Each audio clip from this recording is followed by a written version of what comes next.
Ang lugar na makikita natin ngayon ay isang maliit na freshwater crater lake ng Mount Leonard o kilala bilang Leonard Nassif, isang andesitic to desitic or kulay abo at itim na kabundukan or stratovolcano ng Leonard Mountain Range.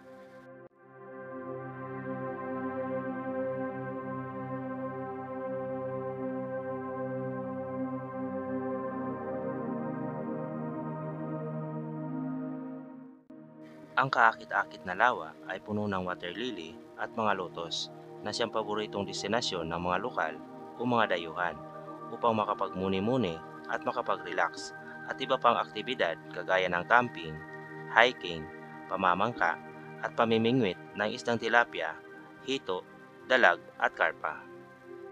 May mga kubo rin para sa mahilig mag-picnic at para sa komportableng pamamalagi sa nasabing lugar. Para sa mga walang dalang pagkain, may coffee shop at resto sa di kalayuan.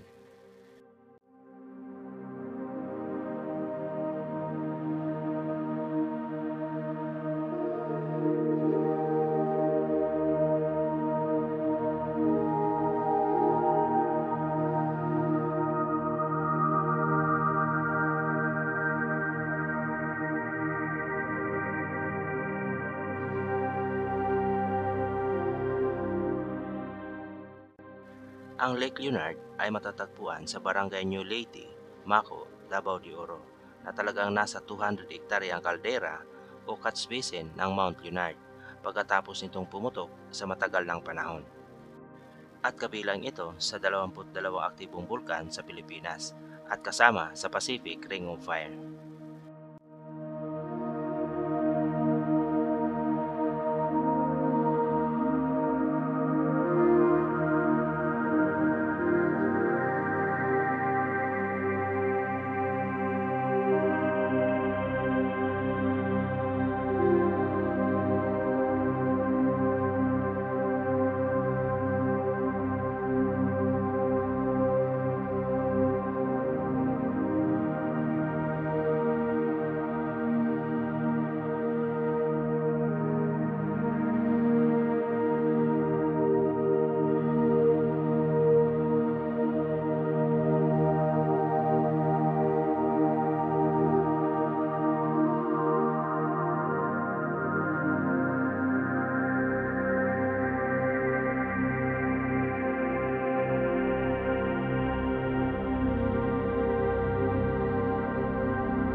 Ang lawang ito ay tinatawag ng mga katutubo noon na lawa ng mga buaya o Crocodile Lake bago ito pinangalanan na Lake Leonard noong 1956.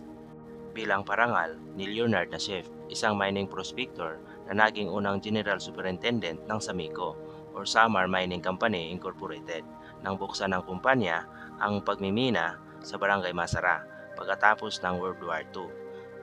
Sa kasalukuyan, ito na ang tanyag na Apex Mining Company, isa sa nakakatulong sa ekonomiya ng Davao de Oro.